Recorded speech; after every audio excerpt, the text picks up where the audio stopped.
Hi guys, welcome back to our YouTube channel. So in this tutorial, we're gonna learn how can we apply a mirror command to the objects that we have created in AutoCAD. So for that you have to click on this home button, and in this modify group, the second option in the second row you will have is mirror command. Just after clicking, your command box will be activated. Now you have to select an object, then press enter.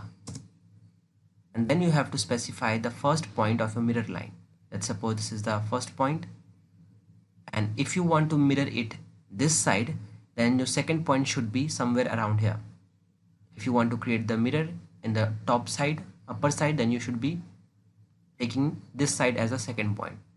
I want to create it this side, so I will take here as second point and then click no.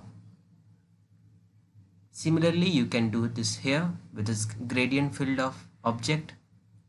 You can use MI, the shortcut key for mirror command, enter, select the object, press enter, again first point, second point, and it's done.